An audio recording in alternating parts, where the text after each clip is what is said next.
Perhatikan baik-baik. Zakat ini teman-teman kalau tidak dilakukan, hati-hati. Allah berfirman di dalam surah Al-Imran, surah nomor 3 ayat 180. A'udzu billahi minasyaitonir rajim. Wa la yahsabanna alladziina yabkhaluna bima aataahumullahu min fadlihi huwa khairan lahum, bal huwa syarrun lahum. Sayutawwaquna ma bakhilu bihi yaumal qiyamah. Walillahi mirathus samawati wal ard. Wallahu bima ta'maluna khabir. Sekali-kali janganlah orang-orang yang bakhil dengan harta yang Allah berikan kepada mereka dari karunia-Nya menyangka bahwa kebakhilan itu perhitungan tidak mau keluarin zakatnya, tidak mau sedekah baik bagi mereka. Sebenarnya kebakhilan atau kikir itu adalah buruk bagi mereka. Harta yang mereka bakhilkan itu akan dikalungkan kelak di lehernya pada hari kiamat. Dan kepunyaan Allah lah segala warisan yang ada di langit dan di bumi. Allah mengetahui dan apa-apa yang kalian kerjakan. Kata ulama tafsir, yang dimasukkan dikalungkan adalah dijelaskan dalam sebuah hadis yang sahih dalam riwayat Bukhari.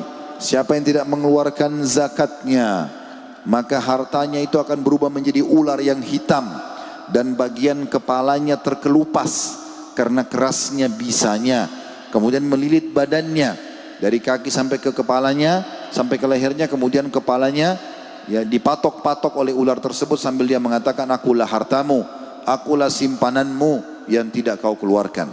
Sementara kalau emas dan perak, maka akan dijadikan sebagai lempengan-lempengan emas yang panas, tembaga-tembaga, lalu disetrikakan di dahi mereka, di punggung mereka, dan juga di perut mereka. Dan ini juga dijelaskan dalam Al-Quran. Kemudian juga orang yang tidak mengeluarkan zakat, ya, hewan kurbannya, hewan ternaknya tadi juga sama, akan didatangkan hewan-hewan tersebut pada hari kiamat. Kemudian semuanya utuh. Misal orang punya peternakan sapi atau kambing atau unta, 3 jenis ini tadi saya sudah sebutkan kadar-kadarnya harus dikeluarkan. Kalau tidak dikeluarkan, semua yang pernah dia jual, semua yang pernah yang masih ada bersama dia atau yang dia wariskan kepada ahli warisnya nanti, kalau dia tidak pernah keluarkan zakatnya, akan didatangkan hari kiamat di sebuah lapangan yang luas. Dia ditidurkan, lalu hewan-hewan didatangkan semuanya utuh tanduknya, tajam, tidak ada yang bengkok, lalu semuanya kokoh dan kekar, lalu menginjak-injak dengan kakinya dan menyeruduk dengan tanduk dan menggigit dengan giginya. Setiap yang pertama sudah lewat sampai terakhir misalnya ribuan ekor, maka kembali lagi yang terakhir menginjak dia, menggigitnya, terus begitu sampai dibangkit atau sampai dimasukkan ke dalam neraka jahanam. Artinya disiksa di mahsyar sebelum masuk ke dalam neraka jahanam.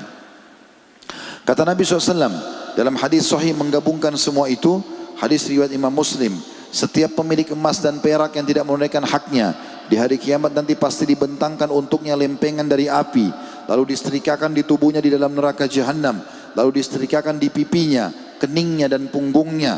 Setiap kali mendingin diulangi lagi, yakni pada hari kiamat yang ukuran harinya 50.000 tahun, hingga akan diputuskan hukuman bagi umat manusia.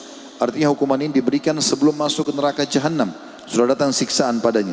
Lalu diperlihatkan jalannya, apakah ke surga atau ke neraka. Ada yang bertanya, bagaimana pemilik unta ya Rasulullah? Beliau bersabda sallallahu alaihi wasallam, demikian juga pemilik unta bila tidak menunaikan haknya, di antara haknya adalah zakat susunya pada waktu keluar, pasti pada hari kiamat nanti akan dibentangkan kepadanya tanah datar, sehingga ia tidak kehilangan satu anak pun dari unta tersebut. Semuanya akan menginjak-injak pemiliknya dengan kaki-kaki mereka dan menggigitnya dengan mulut-mulut mereka. Setiap kali serombongan anak-anaknya lewat, segera kembali yang lainnya, yakni pada hari yang ukurannya 50.000 tahun, hingga selesai diputuskan hubungan para hamba, lalu diperlihatkan jalannya ke surga atau ke neraka. Lalu seseorang bertanya, wahai Rasulullah, bagaimana dengan pemilik sapi dan kambing? Beliau pun bersabda, para pemilik sapi dan kambing juga akan sama nasibnya dengan pemilik unta tadi. Setiap kali hewan-hewan tersebut didatangkan setiap kali hewan tersebut salah satunya dimiliki, maka akan didatangkan di tanah datar. Tidak ada yang bertanduk, tidak ada yang tidak bertanduk, dan semua tanduknya tidak ada yang bengkok atau tajam, dan semuanya menanduk-nanduknya, kemudian semuanya menginjak-injak dengan kakinya dan menggigit dengan mulutnya. Kata Nabi SAW, dan itu semua berjalan 50.000 tahun sampai hisab Allah subhanahu wa ta'ala selesai pada hari kiamat. Oleh karena itu teman-teman sekalian harus hati-hati. Sementara hadis tentang masalah ular yang botak karena bisanya yang kuat itu adalah hadis Bukhari ya. Kata Nabi SAW, barang siapa yang dikaruniai harta oleh Allah tapi tidak mau membayar zakatnya, niscaya pada hari kiamat nanti hartanya akan diwujudkan seperti ular ganas yang memiliki 2 taring yang berbisa.